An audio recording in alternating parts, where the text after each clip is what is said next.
Imagine uma situação corriqueira. Ao cruzar com uma conhecida na padaria, talvez alguém do seu condomínio, ela o cumprimenta com um sorriso e comenta, com um tom que parece genuíno: como seu vestido está bonito. Você se sente bem, satisfeito. De forma quase instintiva, responde com um agradecimento educado. Nesse instante, sem perceber, pode ter cometido um deslize que afeta mais do que imagina. Um equívoco capaz de influenciar sua sorte, saúde, estabilidade financeira e tranquilidade. Sem querer, abriu uma brecha em sua protecal pessoal, permitindo que energias alheias, nem sempre positivas, penetrem em seu campo. Pode parecer exagero, mas reflita, porque, após elogios aparentemente sinceros, surge uma dor de cabeça inesperada, porque aquela blusa nova, elogiada por todos na festa, se danifica na primeira lavagem, porque, depois de ouvir que seu negócio está prosperando, as vendas começam a cair sem explicação. Culturas ancestrais como a tradical judaica e os ensinamentos da Cabala já compreendiam esse fenômeno há milênios. Eles sabiam que por trás de palavras gentis, como uma nevoa que esconde o perigo,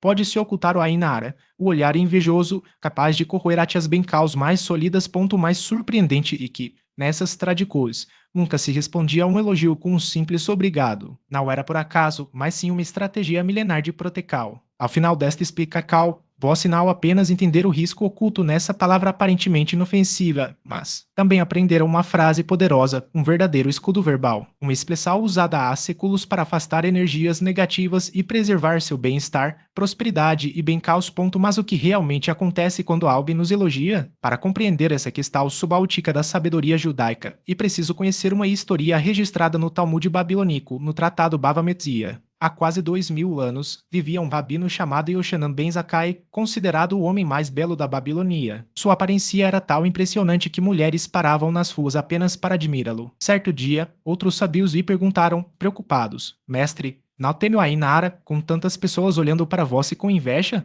A resposta do rabino mudou para sempre a compreensão sobre protecal espiritual. Ele afirmou, com convicção, dizendo de José, sobre quem o mal olhado não tem poder. Quem era esse José? Porque ele estava imune ao olhar invejoso, enquanto outros permaneciam vulneráveis. José, ou Yosef, como e conhecido nas escrituras, era filho do patriarca Jaco. Recebia tratamento especial do pai, usava uma túnica colorida e tinha dons proféticos. Essas características despertaram uma inveja tal intensa em seus irmãos que eles planejaram matá-lo, mas acabaram vendendo-o como escravo para uma caravana que seguia para o Egito. Imagine a situação: traído pela própria família, lancado em um pouco escuro, vendido como mercadoria e levado para um país estrangeiro, onde não conhecia ninguém e nem falava o idioma. Se alguém deveria ter sido destruído pelo mal olhado e pela energia negativa dos irmãos, esse alguém era José. No entanto, aconteceu o contrário.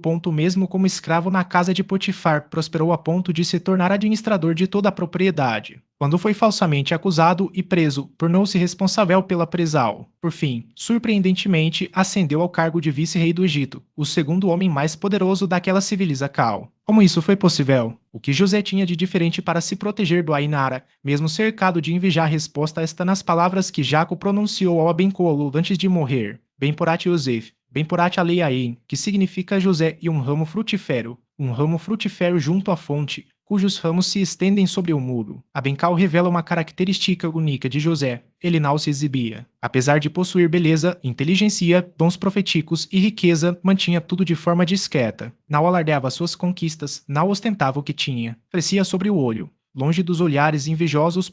E o primeiro ensinamento crucial da sabedoria judaica: discrical e protecal. Quando expomos nossas conquistas, exibimos nossos bens ou compartilhamos detalhes da vida nas redes sociais, nos colocamos em uma posição vulnerável, tornamos-nos alvos fáceis para o Ainara, a inveja que corrói e destrói. Retomando o tema central, o elogio. Na visão judaica, as palavras não são apenas sons no ar. Segundo a Cabala, elas são recipientes de energia espiritual. Cada palavra carrega em tencal o sentimento e a energia de quem a pronuncia. Um elogio funciona como um feixe de luz concentrado, direcionado à voz. Esse foco instantaneamente localiza, em seu campo energético, aquilo que despertou a admiração: sua beleza, sua roupa nova, seu carro, seu sucesso profissional, sua família ou sua saúde. Nesse momento, ocorre o contato energético. Mas qual é a natureza dessa energia? Aqui reside o perigo. Os mestres da Cabala ensinam que existem dois tipos de Ainara transmitidos por elogios. O primeiro é o óleo roxo, ou Ainara Bari, a inveja consciente, deliberada e concentrada. A pessoa diz coisas agradáveis, mas, no fundo, deseja que você perca o que tem. Esse é um ataque direto, intencional, mas menos comum. Segundo tipo e mais perigoso justamente por ser mais frequente, o óleo cinza ou a Inarahafui. Trata-se do mal olhado inconsciente, involuntário. A pessoa pode admirá-lo sinceramente, sem desejar mal. Ela realmente achou sua bolsa bonita, mas, em um nível subconsciente, surge um lampejo de tristeza. Por que eu não tenho isso? Porque a vida dela parece mais fácil. Essa energia sutil, quase imperceptível, e o que causa o dano troca energética, sem ceder espaço para que a admiração alheia se transforme em uma brecha. A frase não apenas reconhece o comentário, mas o redireciona, mantendo o controle sobre a própria energia.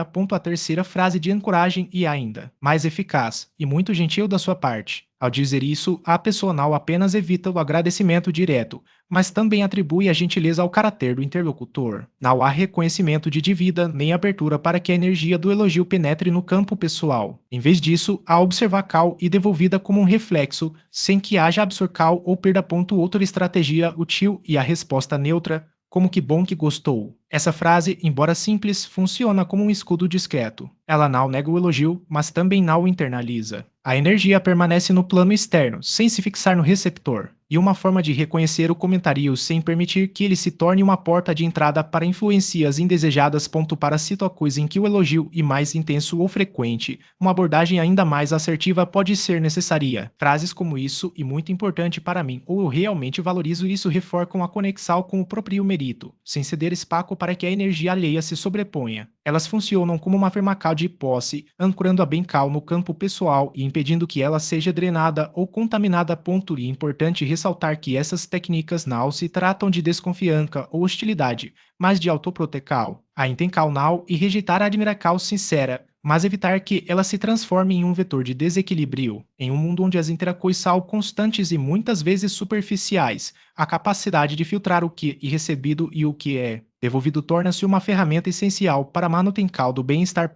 Além das frases, a postura corporal e o tom de voz também desempenham um papel fundamental. Um sorriso genuíno, mas contido, um olhar firme e uma entonação serena transmitem segurança sem abrir brechas. A linguagem não verbal pode reforçar ou enfraquecer a proteção energética, por isso é tão importante quanto as palavras escolhidas. Em casos extremos, quando a inveja é evidente ou persistente, uma resposta mais direta pode ser necessária. Frases como "fico feliz que isso te inspire" ou "espero que você também encontre algo assim" transformam um elogio em um convite à abundância compartilhada, sem que haja espaço para ressentimento. Elas redirecionam a energia para um caminho construtivo, neutralizando possíveis efeitos negativos. A prática constante dessas técnicas não apenas fortalece a proteção espiritual, mas também desenvolve uma maior consciência sobre as próprias emoções e reações. Com o tempo, torna-se mais fácil identificar quando um elogio carrega uma carga oculta e agir de forma a preservar a integridade energética. O objetivo não é viver em estado de alerta constante, mas sim cultivar uma relação mais equilibrada com o mundo ao redor, autoridade que ninguém tem o direito de tocar, questionar ou tentar subtrair. Ao afirmar que suas bem-caus permanecem consigo,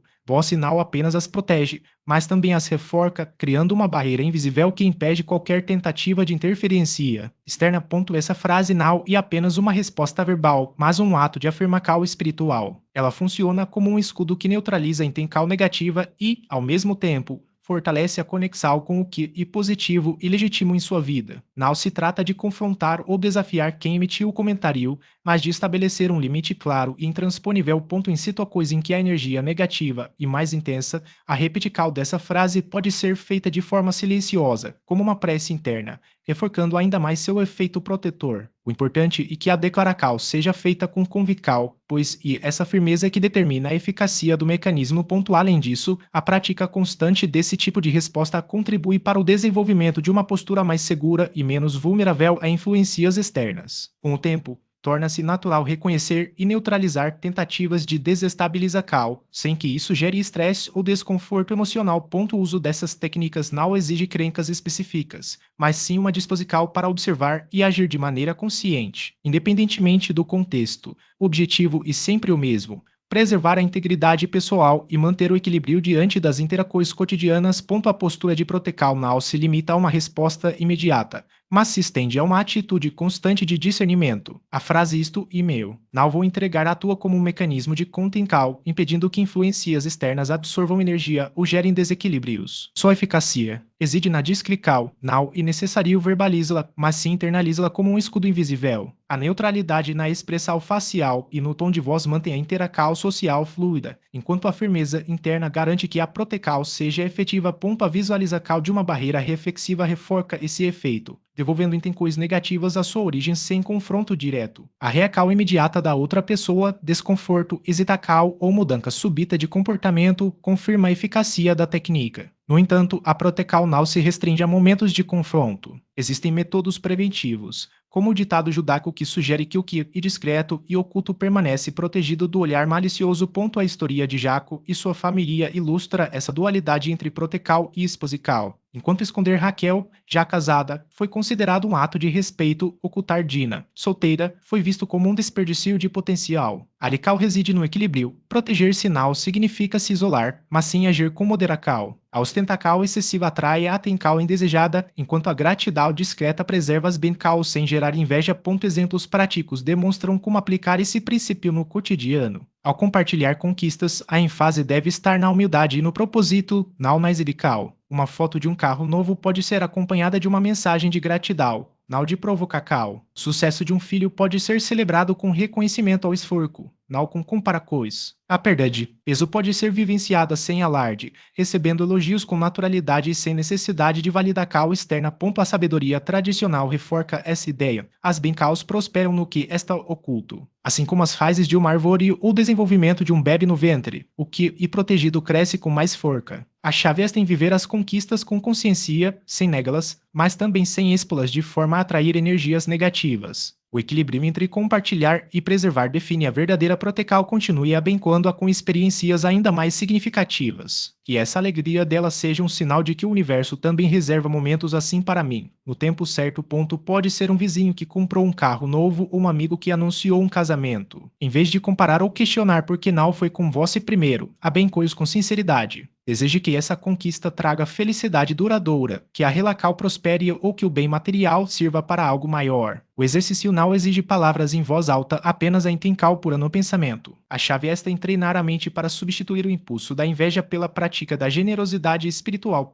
Os mestres da Tradical explicam que o Ayin Tovanal é apenas uma atitude passiva, mas uma força ativa de protecal. Quando alguém irradia a bondade ao observar as bencaus alheias, cria-se um campo de energia que repele a negatividade. E como se, ao desejar o bem para os outros, a pessoa se tornasse um imã para receber o mesmo. Não por magia, mas pela lei da reciprocidade espiritual. O que se semeia, colhe-se. Há um relato no Talmud que ilustra esse princípio. Conta-se que um homem chamado Nashum Ish Gamzu, conhecido por sua capacidade de enxergar o bem em todas as situações, foi enviado a um rei com um presente valioso. No caminho, ladrões roubaram um tesouro e o substituíram por terra. Quando chegou ao palácio, o rei, furioso, ameaçou matá-lo. Nashum, porém, disse: Bendito seja Deus, pois a ti mesmo isso lhe para o bem. O rei, intrigado, ordenou que verificassem a terra. Descobriu-se que era uma substância rara capaz de transformar exércitos em vencedores. O rei, impressionado, recompensou Nashum com riquezas ainda maiores. A história não celebra a sorte,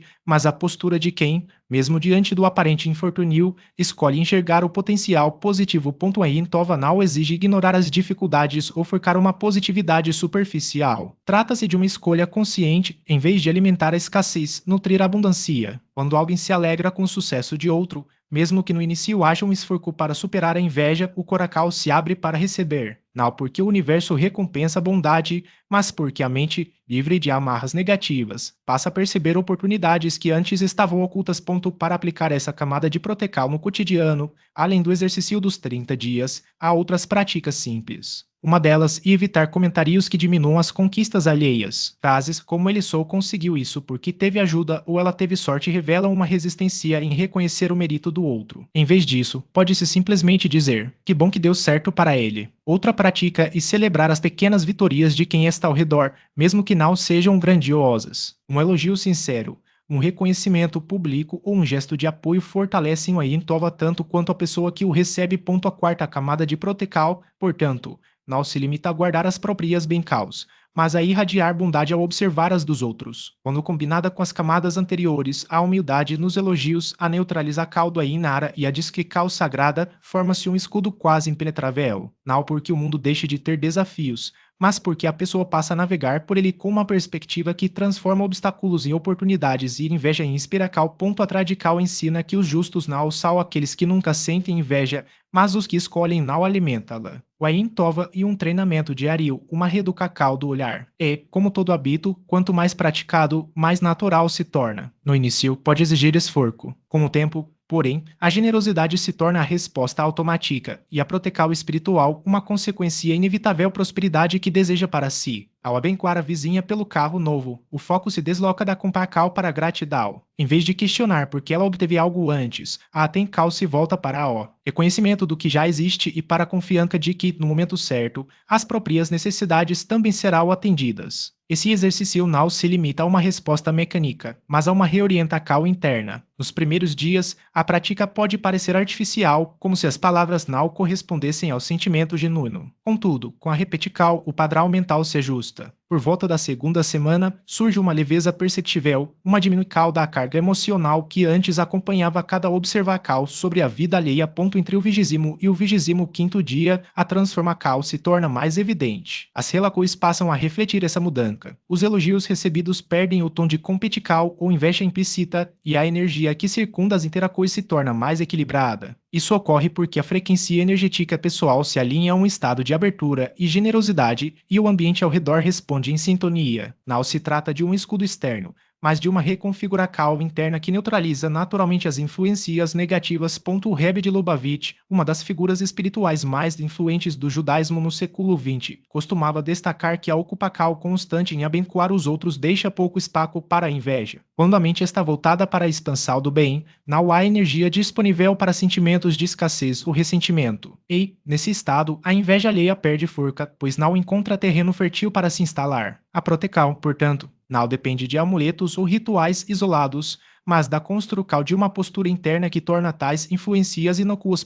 Para reforçar essa prática, uma benção matinal pode ser incorporada à rotina. Adaptada de tradições judaicas, ela funciona como um campo de proteção ao longo do dia. A recitação deve ser feita em voz baixa, com intenção clara, que Deus me proteja hoje de todo olhar carregado de inveja e de toda palavra impregnada de negatividade, que minhas bênçãos permaneçam seladas e resguardadas, e eu veja os outros com generosidade e bondade, e que eles me vejam da mesma forma, e tudo que meu continue comigo, e que tudo que pertence aos outros permaneça com eles, em paz e equilíbrio. A recomendação e repetir essa benção por 40 dias consecutivos. O número 40, na tradição judaica, simboliza a transformação e renovação. Foi durante 40 dias e 40 noites que as chuvas do dilúvio purificaram a terra, e Moisés permaneceu no Monte Sinai por 40 dias recebendo a Tora. Os 40 anos de peregrinação no deserto permitiram que uma geração inteira se renovasse. Da mesma forma, 40 dias de prática consistente estabelecem uma nova realidade espiritual, consolidando hábitos que antes exigiam esforço. Para ilustrar esse princípio, uma história e frequentemente citada. Há cerca de 200 anos, em Jerusalém, vivia uma mulher chamada Miriam, conhecida por sua beleza, pela organização impecável de sua casa, pelos filhos exemplares, pelo casamento harmonioso e pelo sucesso de sua loja de tecidos. Ela atrai a olhares de admiração e, inevitavelmente, de inveja. Algumas mulheres visitavam sua casa apenas para depois criticá-la. Clientes elogiavam seus tecidos com um tom que denunciava mais competical do que apreco. Vizinhos perguntavam, com falsa curiosidade, como ela conseguia manter tudo em perfeita ordem. Certo dia, uma jovem procurou Miriam e perguntou qual era seu segredo. Como ela se protegia de tanto óleo gordo? Usava amuletos, fazia rezas específicas, recorria a objetos de proteção? Miriam sorriu e respondeu que seu único amuleto era sua postura. Todos os dias, agradecia a Deus por suas bênçãos e pedia que ele abençoasse as outras mulheres da mesma forma. Quando alguém a elogiava, ela silenciava e abençoava aquela pessoa em pensamento, desejando que recebesse bênçãos ainda maiores. Ao perceber inveja nos olhos de alguém, em vez de se ressentir, sentia compaixão, pois reconhecia que a inveja e um sofrimento interno que aflige mais quem a sente do que quem e seu alvo, e orava para que Deus curasse aquela pessoa da inveja, enchendo sua vida de bem-caos para que não precisasse mais invejar ninguém. A jovem ficou em silêncio, absorvendo as palavras. Depois, perguntou se aquilo realmente funcionava. Miriam respondeu com um gesto ao redor. Aos 60 anos, mantinha saúde, família, prosperidade e paz. Já havia recebido incontáveis elogios ao longo da vida, muitos deles carregados de inveja, e ainda assim permanecia. Sua protecal não vinha de se esconder, mas de viver com tanta bondade, generosidade e confiança em Deus que nenhuma energia negativa conseguia penetrar a armadura de luz que construirá ao seu redor.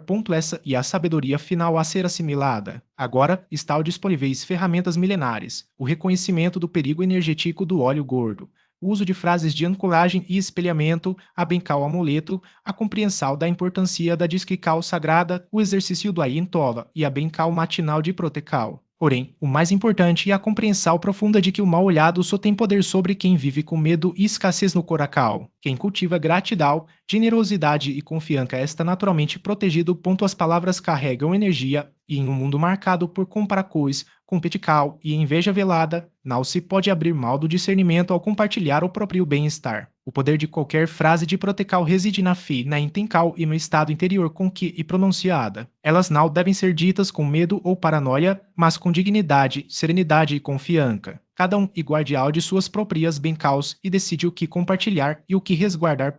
Que Deus abençoe com saúde inabalável, prosperidade crescente, família harmoniosa e protecal completa contra todo olhar carregado de inveja. Que as bem-caus se multipliquem como as estrelas do céu e como a areia da praia, incontáveis e inesgotáveis, eternas. E que cada um seja como José, um ramo frutífero, que cresce forte e belo acima do alcance do olho invejoso. A partilha consciente de conhecimentos pode servir como um escudo para aqueles que se amam, afastando adversidades de ordem espiritual e energética. E cada indivíduo permaneça firme em sua essência, resguardado por forças superiores e enriquecido por bem-caus constantes. Que a protecal e a graça o acompanhem em todos os momentos.